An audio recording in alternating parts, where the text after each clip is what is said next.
जैसा कि आपको पता है कि हम लेक्चर लेते जा रहे हैं भारत के सामान्य परिचय के, जिसमें आज हम भारत का सामान्य परिचय के तहत हमारा अगला लेक्चर नंबर 4 होगा। क्योंकि सर लेक्चर इसलिए बनाया जा रहा है, ज़्यादा क्या होता है कि ज़्यादा बड़ी वीडियो, लंबी वीडियो बच्चा देखना पसंद नहीं करते। इस चक्कर में आज भारत के सामान्य परिचय का लेक्चर नंबर कितना रहेगा? 4 रहेगा। क्लियर है? चलिए, तो हम चला क्या रहा सर, भारत का भूगोल चल रहा है, उसमें टॉपिक का नाम भारत का सामान्य परिचय है। क्या है भारत टॉपिक का नाम?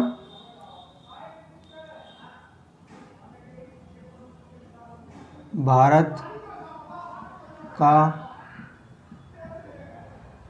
सामान्य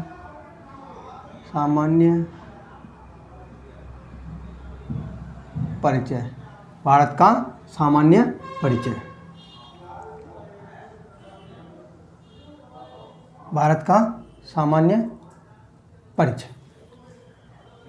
तो इसके तहत अभी तक हमने 3 लेक्चर कंप्लीट कर दिए हैं, वो आप YouTube पे जाकर देख सकते हैं। क्लियर है? चलिए, अब आज हम जानेंगे।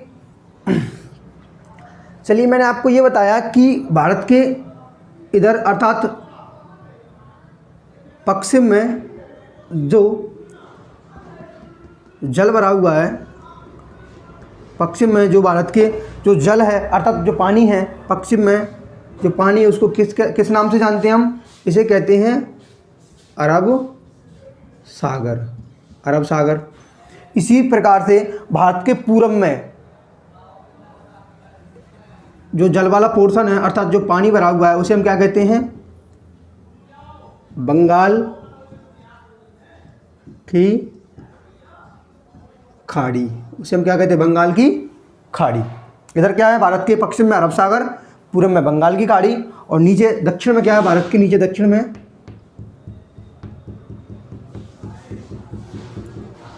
इसे कहते हैं हम हिंद महासागर। हिंद महासागर। भारत के दक्षिण में क्या है? हिंद महासागर। भारत के दक्षिण में क्या मिलता है हमें देखने को? हिंद महासागर। अर्थ में बात करूं, भारत के दक्षिण में हिंद महासागर, पश्चिम में अरब सागर, पूर्व में बंगाल की खाड़ी। और मैं आपको जानकारी के लिए बता दूं, जो हिंद महासागर के ही भाग हैं अरब सागर और बंगाल की खाड़ी। क्लियर है? चलिए, मुझे बताइए, अगर किसी देश की सीमा समुद्र से लगती है, हमें पता चल रहा है सर भारत की सीमा किससे लगी हुई है? समुद्र से। अगर किसी देश की सीमा समुद्र से लगी हुई है तो क्या उसका समुद्र पर अधिकार नहीं होगा कुछ? अगर किसी भी देश की सीमा समुद्र से लगती है तो क्या उसका जो तट होंगे, वो समुद्र होगा, उस पर कुछ तो उसका अधिकार होगा? ऐसा तो है नहीं, अगर किसी देश की सीमा समुद्र से लग रही है उस पर कोई इसका अधिकार ना हो। तो भारत का जो तट है वो जो समुद्र से लगता है उसके अंदर कुछ किलोमीटर तक भारत का उस पर अधिकार होगा। कोई भी देश हो जिसकी सीमा समुद्र से लगती है उसका कुछ दूरी तक समुद्र में उसका एक अधिकार होता है। उसी को आज हम पढ़ते हैं। ठीक है?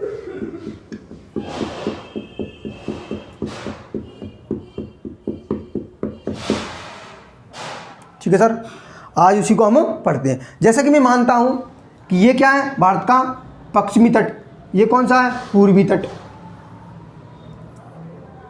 तो बेसिकली होता क्या है, समुद्र में किसी भी देश की एक सीमा तक उसका एक अधिकार क्षेत्र होता है। समुद्र में, ये समुद्र है, ये जल भरा हुआ है, तो एक सीमा तक, अर्थात मैं यहाँ से इसकी बाउंड्री है भारत का, अगर मैं यहाँ से इधर चलना करूँगा शुरू,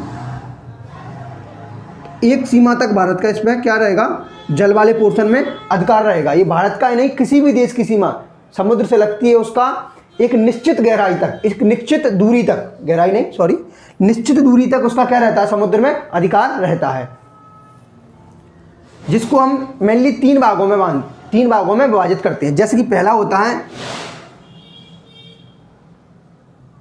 पहली दूरी होती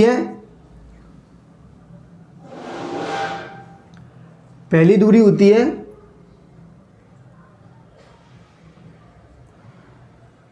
तट से लेकर 12 नॉटिकल मील कितनी होती है? तट से लेकर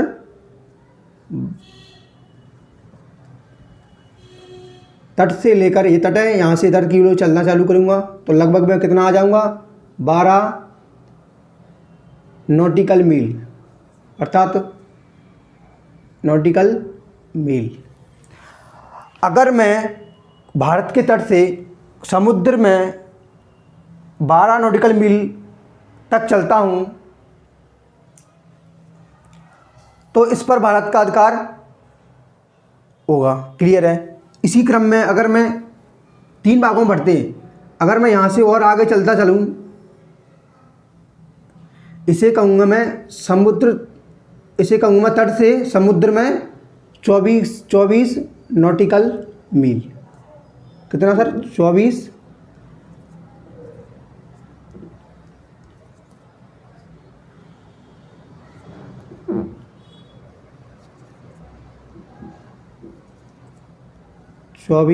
नॉटिकल मील।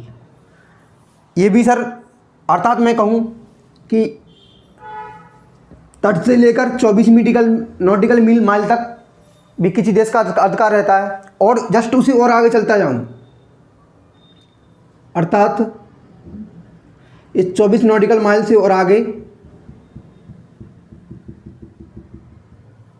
आगे 200 नॉटिकल मील तक भी किसी देश का अधिकार होता है। अर्थात मैं कहूं किसी देश के तट से लेकर अंदर कितना 200 नॉटिकल मील के तक उस देश का अधिकार होता है। क्लियर है? जिस देश की सीमा उसके समुद्र से तट करती है, समुद्र से लगी होती है। क्लियर है? अगर मैं बात करूं कि समुद्र में 12 नॉटिकल मील, कितना सर? नंबर 1 कौन सा है? 12 समुद्री मील। 12 समुद्री मील, मैं पहले की बात कर रहा हूं। 12 समुद्री मील, अर्थात आधार तट से, अर्थात ये रहा आधार तट से समुद्र की ओर, आधार तट से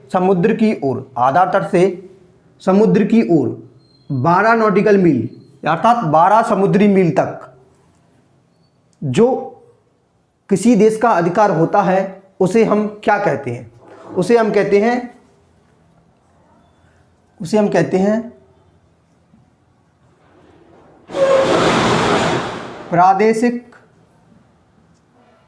प्रादेशिक जल सीमा। उसे हम क्या कहते हैं? प्रादेशिक जल सीमा। इसमें किसी भी देश की, अर्थात 12 नॉटिकल मील तक किसी भी देश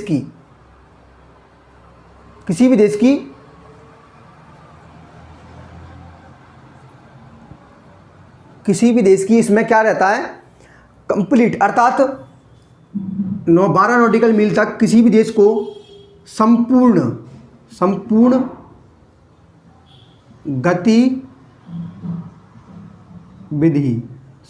गतिविधि, अर्थात 12 नॉटिकल मील तक कोई भी देश जिसकी सीमा समुद्र से लगती है 12 नॉटिकल मील तक वो कोई भी गतिविधि, अर्थात संपूर्ण गतिविधि कर सकता है। अगर वो चाहे तो अपनी सेना रख सकता है, खनिज संपदा, अर्थात घूमना फिरना, सारी की सारी सुविधाएं उसको 12 नॉटिकल मील तक, अर्थात संपूर्ण गतिविधि जो भी करना चाहे वो आधार तल से 12 नॉटिकल माइल्स तक कुछ भी कर सकता है। क्लियर है?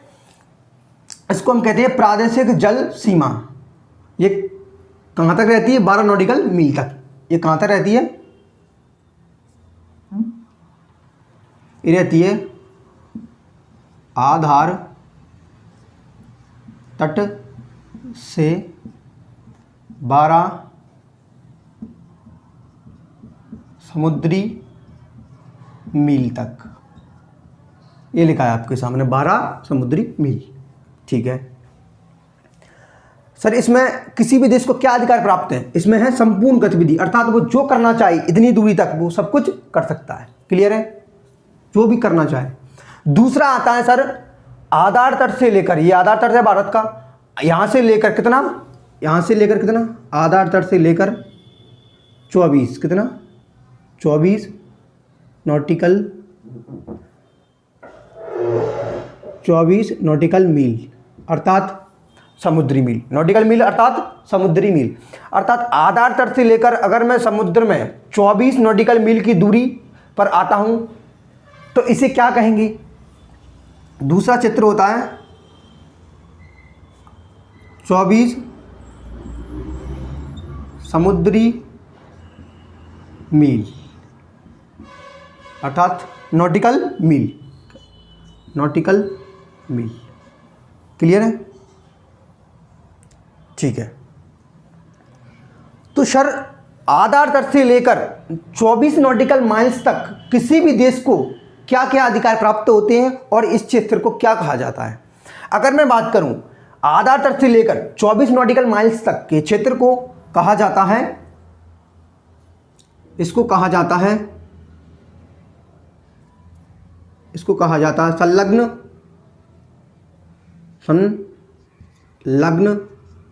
संलग्न क्षेत्र। इसे क्या कहते हैं? संलग्न क्षेत्र। इसमें किसी भी देश को सर क्या क्या अधिकार प्राप्त होते हैं? इस वाले क्षेत्र में किसी भी देश को क्या क्या अधिकार प्राप्त होते हैं? इसमें सर किसी भी देश को एक तो सीमा शुल्क का अधिकार होता है। सीमा शुल्क का अधिकार होता है सर। सीमा शुल्क क्या होते हैं? आधार तट से लेकर 24 नॉटिकल मील तक की दूरी तक अगर कोई भी व्यक्ति आवागमन कर रहा है, कोई भी व्यक्ति आयात निर्यात कर रहा है, इधर से जा रहा है अगर घूम के इधर के लिए या कहीं से भी गुजर रहा है, इतनी नॉटिकल मील तक से कोई भी व्यक्ति, कोई भी देश का जहाज गुजर रहा है तो उस पर जो टैक्स लेगा अर्थात जो शुल्क लगेगा वो कौन लेगा? भारत। मैंने लिखा है आधार तट से 24 नॉटिकल मील पर व्यक्ति अर्थात कोई भी देश, भारत, सीमा शुल्क अर्थात इतनी सीमा पर व्यक्ति अगर कोई भी देश का जहाज इतनी नॉटिकल मील की दूरी से गुजरता है तो उस पर भारत क्या लेगा? टैक्स लेगा। क्या लेगा? शुल्क। ये लेगा शुल्क। क्लियर है? चलिए, और इसमें एक और सुविधा रहती है किसी भी देश को, इसमें वो प्रदूषण नियंत्रण कर सकता है। किसका? प्रदूषण नियंत्रण की बात कर सकता है कि भाई आप 24 नॉटिकल माइल्स तक कोई भी कंट्रीज पॉल्यूशन नहीं फैला सकता, अर्थात जो भी जहाज है, किसी भी देश की जो भी जहाज होगी वो यहाँ से गुजरेगी इस नॉटिकल माइल्स की दूरी से, तो उसको पॉल्यूशन का अधिकार नहीं है, अर्थात आप पॉल्यूशन नहीं कर सकते क्योंकि ये हमारे अधिकार क्षेत्र में है। किसी भी देश के में अधिकार क्षेत्र में है जिसकी सीमा समुद्र तट से लगती है, जैसे कि भारत। क्लियर है? तो इसमें कुछ अधिकार दिए जाते हैं किसी भी देश को। ठीक है? जैसे कि एक और अधिकार होता है राजकोषीय अधिकार। एक और अधिकार है, उसका नाम क्या है? राजकोषीय अधिकार। अगला अधिकार है राजकोषीय अधिकार। अगला क्या अधिकार है? राजकोषीय अधिकार। अंतिम अधिकार कौन सा है? राजकोषीय अधिकार। तो ये सारे अधिकार 24 नॉटिकल मील की दूरी तक होते हैं। ठीक है, ये कहाँ से कहाँ तक होती है? देखो, ये रहती है आधार तट से 12 नॉटिकल मील और ये रहती है आधार रेखा से या आधार तट से, आधार रेखा से 24 नॉटिकल मील की दूरी तक। ये ठीक है। अंतिम रहता है सर आधार तट से कितना? यहाँ तक कितना? 200 नॉटिकल माइल्स। अर्थात मैं यहाँ से चलना का चालू करूँगा और 200 नॉटिकल मील की दूरी तक मुझे क्या क्या अधिकार प्राप्त हैं? 200 नॉटिकल माइल्स तक की दूरी तक भारत को क्या क्या अधिकार दिए गए हैं समुद्र में? ठीक है, वो किस किस चीज़ों पर नियंत्रण कर सकते हैं? तो ये अगला है। तो इसमें भारत को खनिज संपदा, सागरीय जल शक्ति, ठीक है, तो इतनी दूरी तक भारत को क्या सुविधाएं दी गई हैं? ये मैं साफ कर देता हूँ रफ। चलिए, जगह है अपने पास। तो कितना है सर? तीसरा है 200 समुद्री मील। 200 समुद्री मील। इसमें किसी भी देश को 200 समुद्री मील, इसमें कोई भी देश पहले तो ये बताइए 200 समुद्री मील तक के क्षेत्र को हम क्या कहते हैं? इसको कहते हैं हम, क्या कहते हैं? इसे कहते हैं हम अनन्य आर्थिक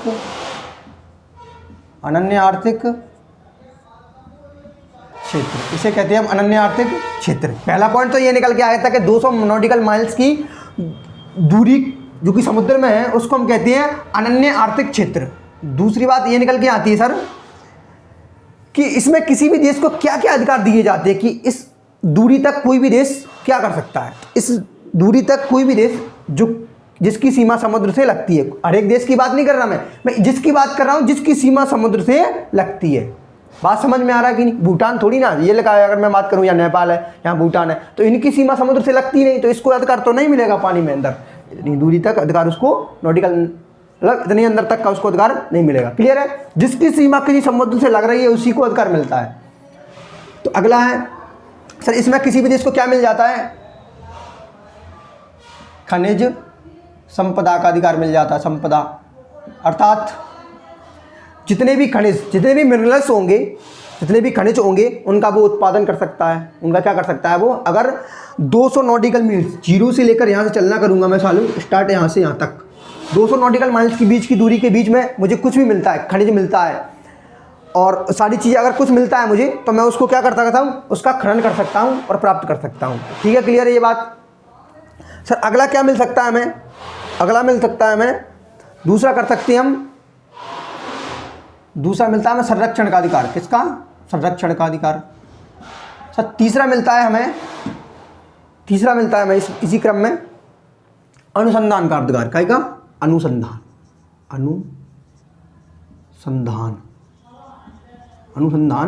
का अधिकार।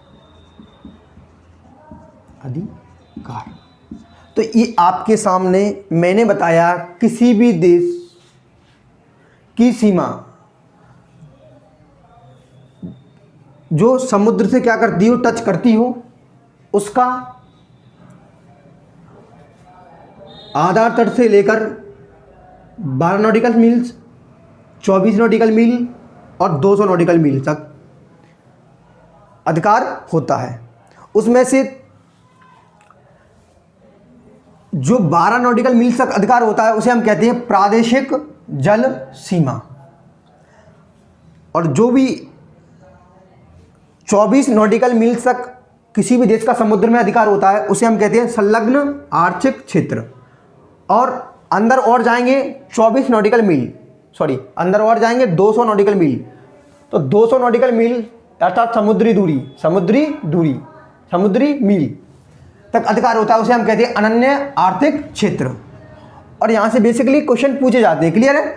तो ये मैंने आपको बताया, कोई भी देश, दुनिया का कोई भी देश जिसकी सीमा, मैं भारत की बात नहीं कर रहा हूँ, मैं फिर भी कह रहा हूँ, मैं ऐसा कोई भी देश जिसकी सीमा समुद्र से लगती है उसको समुद्र में कुछ दूरी अर्थात 200 नॉटिकल मील की दूरी तक काम करने का अधिकार दिया जाता है।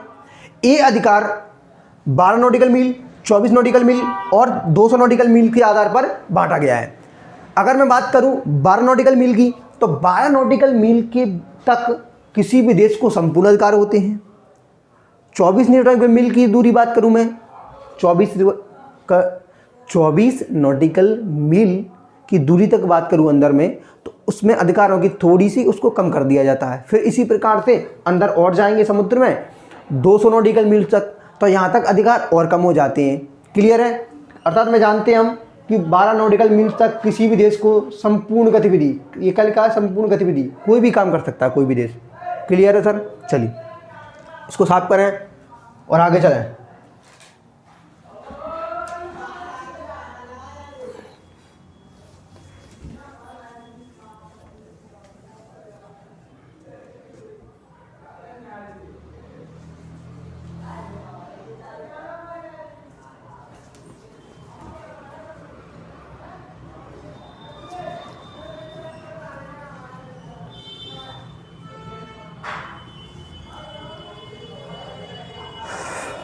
जैसे हमने फर्स्ट क्लास ली थी उसमें मैंने कुछ कॉन्सेप्ट बताए थे। मैं उनको एक बार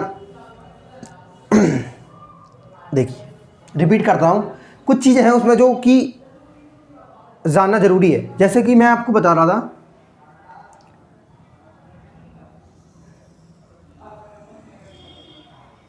ये क्या है सर, इसे कहते हैं, एक्चुअल में दिख रहा है ये गोला है। क्या है सर, ये गोला है। अब एक्चुअल में इसे मैं कहूँगा ग्लोब। क्या कहूँगा, ग्लोब। ये क्या है, ग्लोब। ग्लोब अर्थात पृथ्वी, अर्थात क्या कह दूँ मैं, पृथ्वी। ये क्या है, ग्लोब अर्थात पृथ्वी। तो पृथ्वी को हमने कितने भागों में बांटा था भैया, बताना कोई भी। पृथ्वी को हमने बांटा था 2 भागों में। अब मुझे बताइए, अगर मैंने बीच में से एक रेखा खींच दी जिसने पृथ्वी को कितने भागों में बांट दिया, 2। एक ये आधा ये वाला गोला, एक वाला गोला। ठीक है सर। इसे कह रहे थे हम किस डिग्री का अक्षांश, अर्थात पृथ्वी पर जो लेटी रेखा है, अर्थात ये लेटी रेखा है, पृथ्वी पर कैसी लेटा है, पृथ्वी पर जो अब मैंने आपको इस प्रकार लाइन खींची है, इसे मैं क्या कहूँगा, लेटी रेखा है सर पृथ्वी पर ये, अर्थात क्षैतिज रेखा है। क्षैतिज रेखा और लेटी रेखा बात एक ही है। तो इसे मैं कहूँगा 0 डिग्री का अक्षांश। क्या कहूँगा, 0 डिग्री का अक्षांश। इसे मैं क्या कहूँगा, 0 डिग्री का अक्षांश। अक्षांश कुछ नहीं होते हैं, ग्लोब पर जो लेटी रेखा है उनको अक्षांश कहते हैं। तो क्या है, पृथ्वी पर कुछ महत्वपूर्ण अक्षांश हैं, जैसे कि सर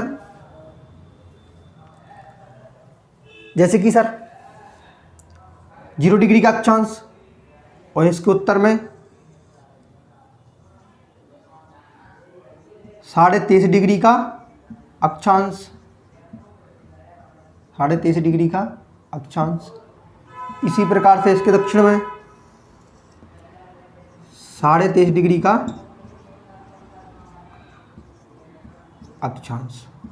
23.5 डिग्री का अक्षांश।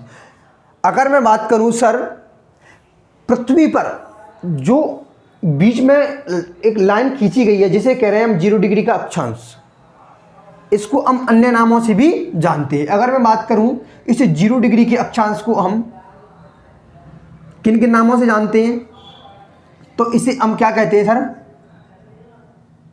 भूमध्य रेखा। क्या कहते हैं, भूमध्य रेखा। सर क्यों कह रहे हैं भूमध्य, देखना ये लिखा है भू और लिखा है मध्य, अर्थात भू माने धरती और मध्य माने बीच। भू माने क्या हो गया, धरती, मध्य माने बीचों बीच, अर्थात भू माने धरती, अर्थात धरती के बीचों बीच से जो रेखा खींची जा रही है उसे कहेंगे हम भूमध्य रेखा। सॉरी गलत हो गया ये, गलत, सॉरी इधर लिख गया, ये क्या लिखा है, भूमध्य रेखा। इसे कहते हैं हम, क्या कहते हैं, भूमध्य रेखा। अर्थात भूमि अर्थात धरती के बीचों बीच से जो रेखा खींची जाती है उसे हम क्या कहते हैं, भूमध्य रेखा। इसे ही 0 डिग्री का अक्षांश कहते हैं। इसको एक अन्य नाम से भी जानते हैं, उसे कहते हैं हम विषुवत रेखा। ठीक है। इसी से हम प्रकाश में बात करूं, एक अक्षांश है उसका नाम है 23.5 डिग्री का अक्षांश। इसको हम कहते हैं कर्क रेखा। सेम 0 डिग्री के उत्तर में 23.5 डिग्री अक्षांश को हम कर्क रेखा कहते हैं, और सेम 0 डिग्री अर्थात विषुवत रेखा अर्थात भूमध्य रेखा के दक्षिण में, कितना, दक्षिण में 23.5 डिग्री के अक्षांश को हम क्या कहते हैं, मकर रेखा। क्या कहते हैं, मकर रेखा। क्या कहते हैं भैया, मकर रेखा।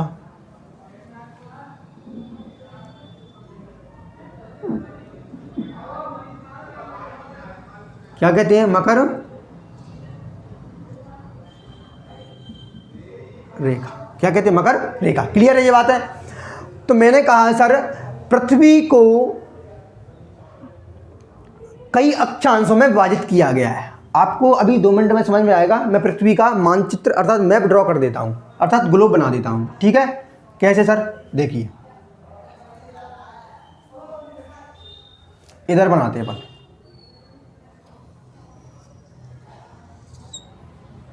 ये क्या सर, बीचों बीच पृथ्वी के एक अक्षांश है, और इस प्रकार से पृथ्वी पर बहुत सारे अक्षांश है सर।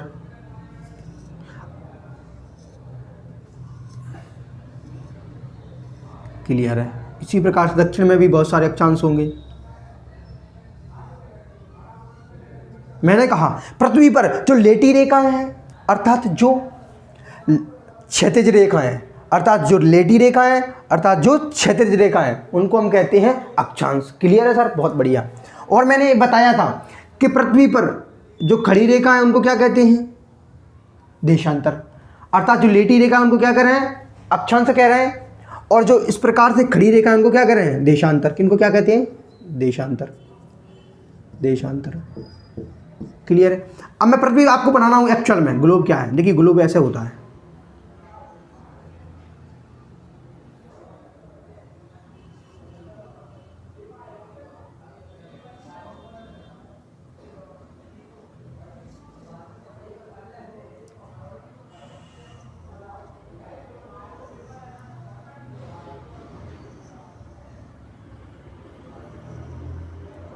यही ग्लोब है सर।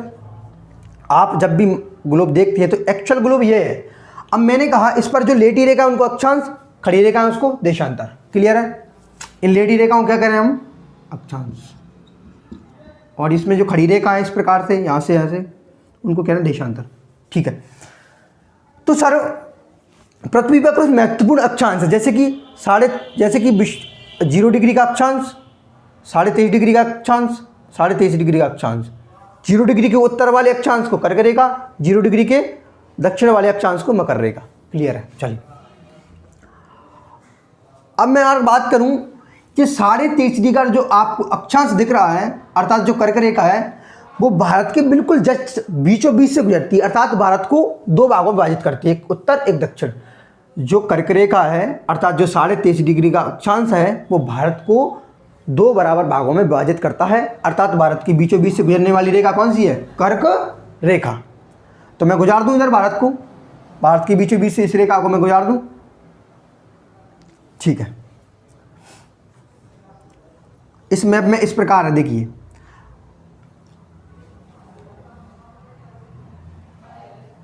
अगर कोई मैप में समझना चाहे तो ऐसे समझे। ये मैप है सर, ये रेखा गुजर जाए भारत से। किस प्रकार से सर? इस प्रकार से। थोड़ा धमन समझने का कोर्स करना, समझने का प्रयास करना।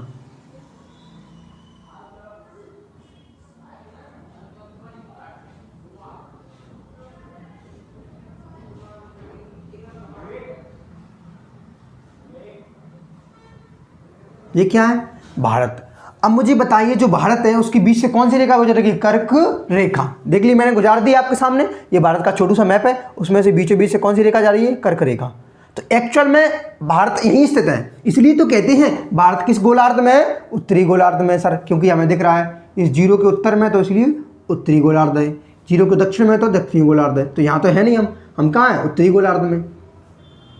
क्लियर है सर? चलिए अगर मैं बात करूं कि ये भारत की कर्क रेखा भारत के बीचों बीच से गुजरती है, अर्थात भारत को कितने भागों में बांटती है? 2। यहां से गुजरती है इस प्रकार से।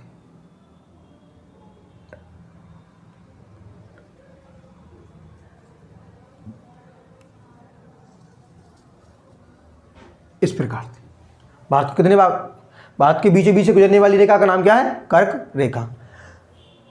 क्या मुझे बताइए, अगर भारत की बीचों बीच से जो रेखा गुजरती है उसे हम कर्क रेखा कहते हैं, और इसके तहत बहुत सारे राज्य आते होंगे सर। अगर मैं बात करूं यहाँ पे कौन आ जाता है? गुजरात, राजस्थान। तो ये जो रेखा गुजर रही है वो बहुत सारे राज्यों से गुजर रही होगी। तो सर वो राज्य कौन कौन से और कितने हैं? ये पेपर में आता है।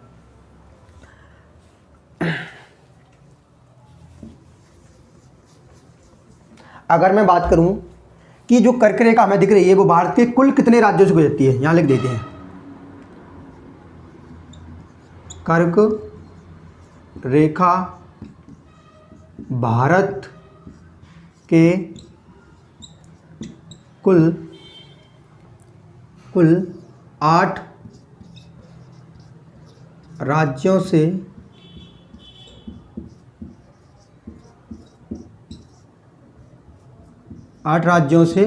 गुजरती है। कर्क रेखा भारत के कुल 8 राज्यों से गुजरती है। उन राज्यों के नाम भी पूछे जाते हैं पेपर में, तो मैं उनको पश्चिम से पूरब की ओर क्रम से सजाते हैं अपन। ठीक है, चलिए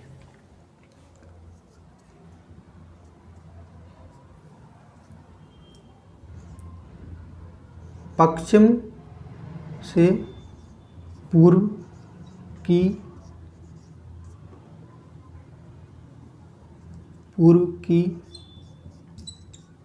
ओर राज्यों का क्रम। जो किस पर है सर? कर्क रेखा पर। जो काय पे स्थित है? कर्क रेखा की, जो कर्क रेखा उनके बीचों बीच से गुजरती है। तो उसमें पहला राज्य है सर, उसमें पहला राज्य है गुजरात, दूसरा है राजस्थान, तीसरा है मध्य प्रदेश, तीसरा कौन सा है? मध्य प्रदेश। अगर मैं बात करूं कि इसके क्रम में यहाँ कौन सा है? यहाँ कौन? गुजरात। यहाँ से इधर तक कौन?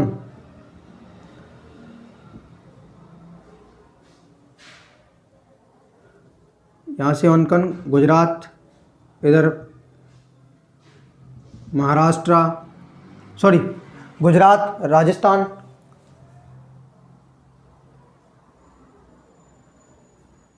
यहाँ से यहाँ तक मध्य प्रदेश।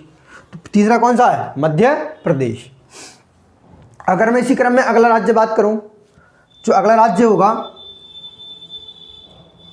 मध्य प्रदेश के बाद अगला होगा छत्तीसगढ़। नंबर 4 पे कौन आएगा? छत्तीसगढ़। छत्तीसगढ़ के बाद अगला होगा झारखंड। 5वां कौन सा है?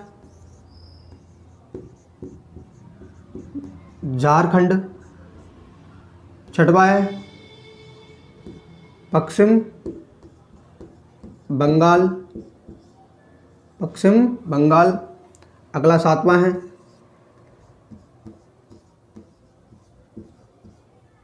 त्रिपुरा, अगला 8वां है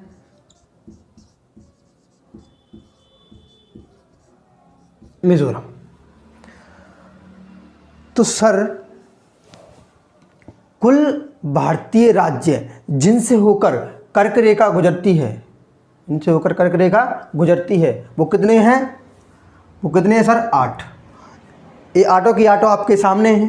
पहला है गुजरात, दूसरा है राजस्थान, तीसरा है मध्य प्रदेश, चौथा है छत्तीसगढ़, 5वां झारखंड, 6वां है पश्चिम बंगाल, 7वां है त्रिपुरा, 8वां है मिजोरम। ये पेपर में बहुत ज़्यादा पूछे जाते हैं। वो पूछता है कि इनको पश्चिम से पूरब की ओर सजाइए, पूरब से पश्चिम की ओर सजाइए। और अगला क्वेश्चन बनता है कि बताइए सबसे पश्चिम में कौन से राज्य से गुजरती है? गुजरात से। सबसे पूरब में मिजोरम से। फिर क्वेश्चन बनता है कि निम्न में से ऐसा कौन सा राज्य जिससे कर्क रेखा होकर गुजरती है? फिर अगला क्वेश्चन बनता है कि निम्न में से कौन सा राज्य जिससे कर्क रेखा होकर नहीं गुजरती? तीन ऑप्शन में ऐसे रहेंगे राज्य जिनसे कर्क रेखा होकर गुजर रही होगी, और चौथा ऑप्शन रहेगा जिससे कर्क रेखा होकर नहीं गुजर रही होगी। तो आपको इसमें से चूज करना होगा कि कौन सा राज्य है। क्लियर है? ये सारी क्वेश्चन पूछे जाते हैं एग्जाम में। क्लियर है? पहला तो ये बनता है कितने राज्यों से गुजरती है, फिर उनके नाम से पूछे जाते हैं। ऑप्शन 4 रहेंगे ABCD, उसमें से ये पूछ लेगा किस राज्य से गुजरती है। तो 3 राज्य रहेंगे जिनसे नहीं गुजरती है, एक रहेगा इनमें से कोई सा। तो इस प्रकार पूछे जाते हैं। ठीक है, तो अब हम अगला कॉन्सेप्ट चालू करते हैं। इसको साफ कर दें।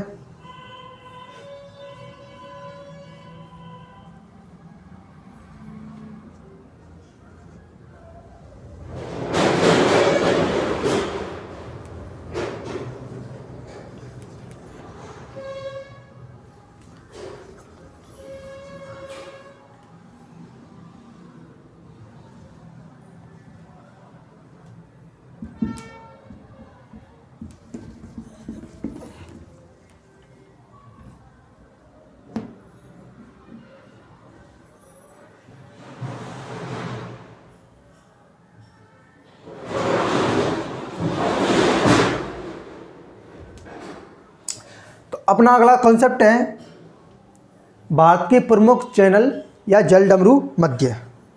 1 मिनट रुकेंगे सभी लोग, इंक डाल लेते हैं, खत्म हो गई।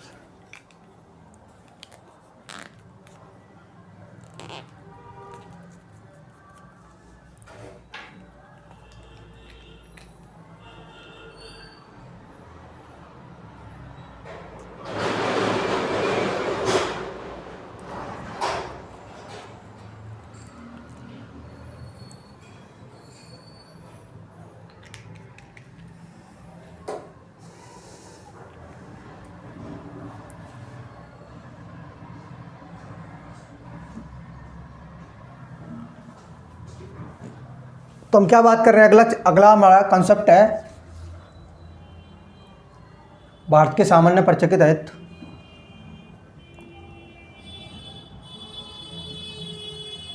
भारत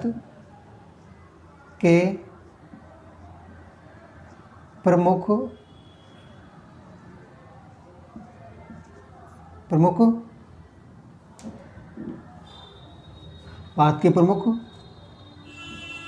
चैनल या जल डमरू मध्य। भारत के प्रमुख चैनल्स या जमडमरू या फिर कौन सा, जल डमरू मध्य।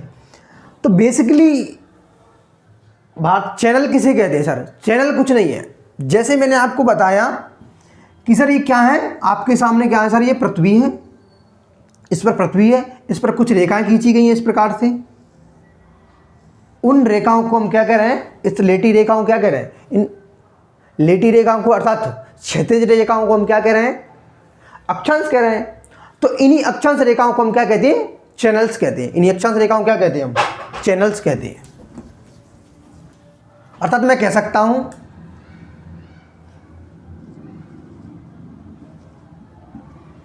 अक्षांश, अर्थात मैं देखिए सभी को चैनल नहीं कहेंगे, मैं आपको बता रहा हूं, सभी रेखाओं को क्या नहीं कहेंगे, चैनल।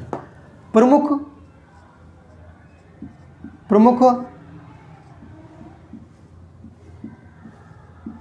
अक्षांश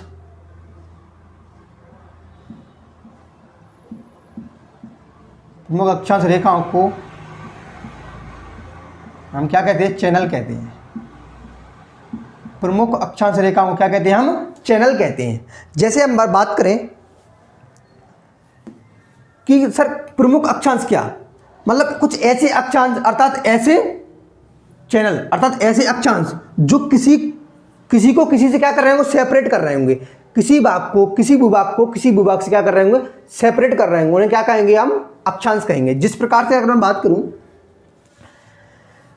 कि भारत में कुछ, जैसे कि मैं मानता हूं यहां पर क्या है सर, इधर क्या है, इस सर भारत का एक द्वीप है, उसका नाम क्या है, लक्षद्वीप। भारत के अरब सागर में एक द्वीप है, उसे हम कहते हैं लक्षद्वीप। इस प्रकार से एक द्वीप है, उसका क्या नाम है, लक्षद्वीप। इस प्रकार से द्वीप क्या है सर, लक्षद्वीप। द्वीप किसे कहते हैं सर, ऐसा स्थल का भूभाग जो चारों ओर से किससे घिरा हो, जल से घिरा हो। अच्छा मुझे बताइए, ये अगर ये अरब सागर में है तो चारों ओर से जल से नहीं घिरा होगा, ये द्वीप है, ये क्या है, लक्षद्वीप। और इसके दक्षिण में कौन सा है, मिनिकॉय द्वीप।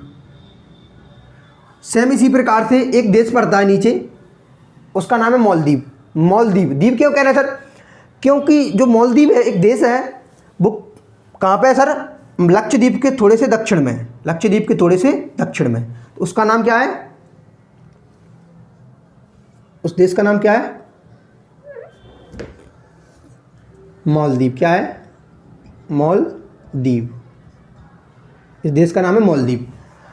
भारत अर्थात मैं कहूँ लक्षद्वीप के दक्षिण में एक देश पड़ता है, उसका नाम है मालदीव। ये भी कहाँ है, ये देश भी कहाँ है, अरब सागर में। इधर क्या है, अरब सागर। ये सारा का सारा क्या है, अरब सागर। तो इस अरब सागर में कौन सा देश है, एक मालदीव है। और भारत का एक द्वीप है, उसका नाम क्या है, लक्षद्वीप। इसे कहते हैं हम, इस उत्तर वाले को कहते हैं लक्षद्वीप, इसको कहते हैं मिनिकॉय द्वीप। उत्तर वाले को क्या कह रहे हैं, लक्षद्वीप, और इस निचले वाले को कह रहे हैं क्या नाम है इसका, मिनिकॉय। मिनिकॉय सर लक्षद्वीप के दक्षिण में, ये लक्षद्वीप का ही भाग है मिनिकॉय, लक्षद्वीप का ही क्या भाग है, मिनिकॉय द्वीप। सर मैं बात करूं इधर क्या है, ये पूरा का पूरा जल भरा है, इसे क्या कहते हैं हम,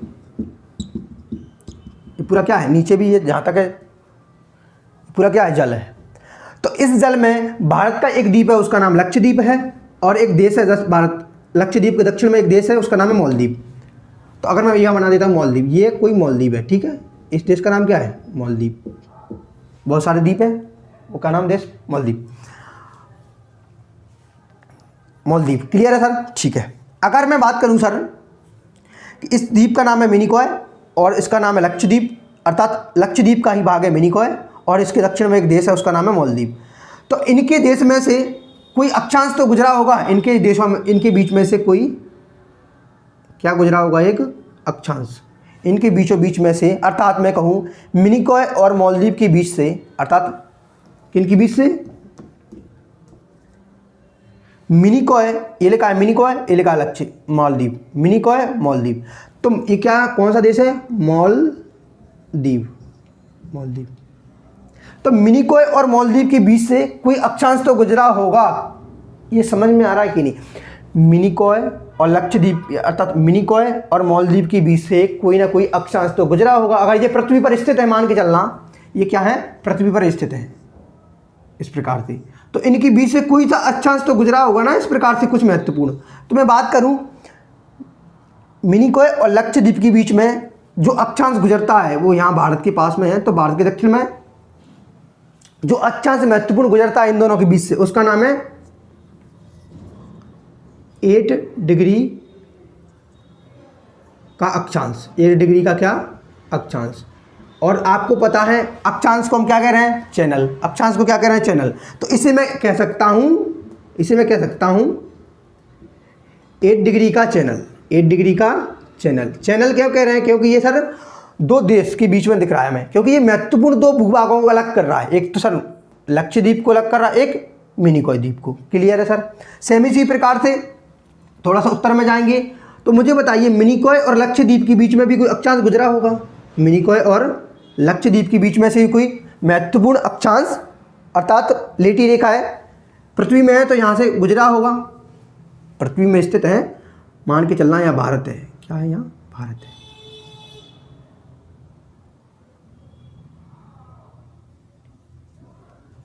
एक मिनट रुके, एक सेकंड।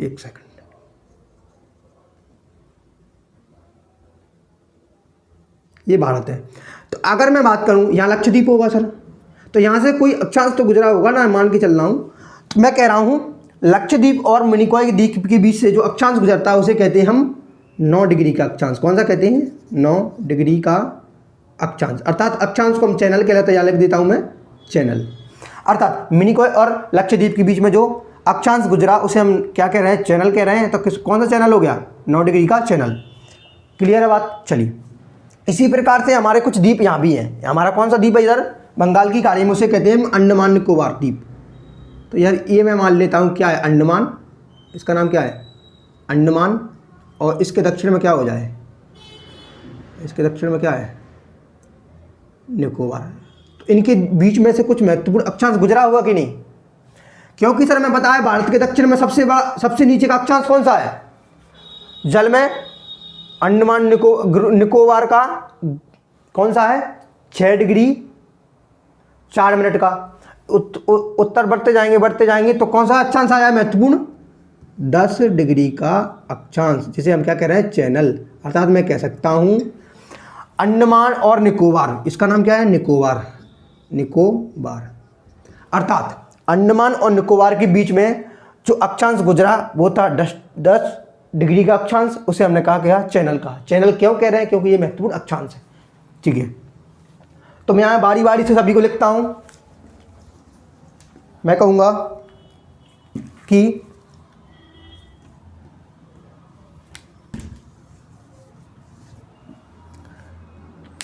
इनको मैं क्लियर कर दूं एक बार। चलिए अगर मैं बात करूं, मैंने बताया आपको कि मालदीव और मिनिकॉय, मालदीव और मिनिकॉय, मालदीव और मिनिकॉय के बीच में 8 डिग्री का क्या है, चैनल है। ये मैं आपको बता चुका हूँ इधर, यहाँ पे क्लियर है। इसी प्रकार मैं बात करूँ कि मिनी कॉय और लक्षद्वीप, मिनी कॉय और लक्षद्वीप के बीच में कितना डिग्री का चैनल है, 9 डिग्री का चैनल। सेम इसी प्रकार मैं बात करूं कहाँ पे, यहाँ पे अंडमान निकोबार में। तो अंडमान द्वीप समूह और निकोबार द्वीप समूह के बीच में कितने डिग्री का चैनल है, 10 डिग्री का चैनल। क्लियर है सर, बहुत बढ़िया, ये आपके सामने दिख रहे हैं। इसी प्रकार से मैं अगर बात करूं कुछ और महत्वपूर्ण अक्षांशों की, अक्षांश तो नहीं कहेंगे, कुछ महत्वपूर्ण भूभागों को अलग करने वाली चैनल की बात करूं, जैसे कि भारत और श्रीलंका। क्योंकि हम जानते हैं भारत के दक्षिण में क्या है, श्रीलंका है, तो भारत और दक्षिण अर्थात 2 भाग हो गए, भारत एक भूभाग हो गया, एक श्रीलंका का भूभाग हो गया, अर्थात भारत और श्रीलंका के बीच में जो भूभाग है उसे कहते हैं पाक स्टेट। रुक जाइए, आवाज़ मत करो। पाक स्टेट, उसे क्या कहेंगे हम, पाक स्टेट। क्लियर है। अगर मैं बात करूं, ये क्लियर है सर। अगर मैं इसी सेम प्रकार से बात करूं कि सर इसी प्रकार से एक अंतिम और है, जैसे कि उसकी मैं बात करूं, उसका नाम क्या है,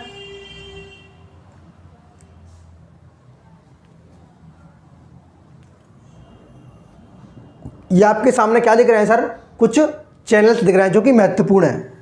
इसी प्रकार से एक अंतिम चैनल है, उसका नाम है ग्रेट चैनल। तो वो है अंतिम कौन सा है, ग्रेट चैनल, जो कि कहाँ है, इंडोनेशिया और किसके बीच है सर, इंडोनेशिया और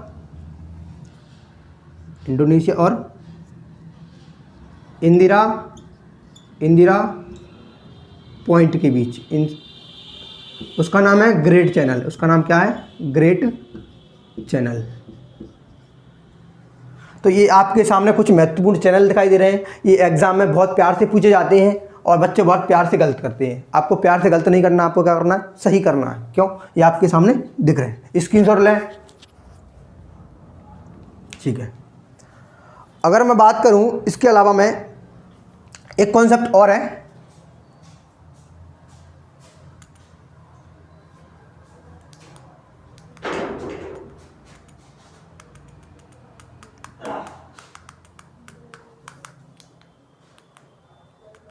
एक मिनट रुकें।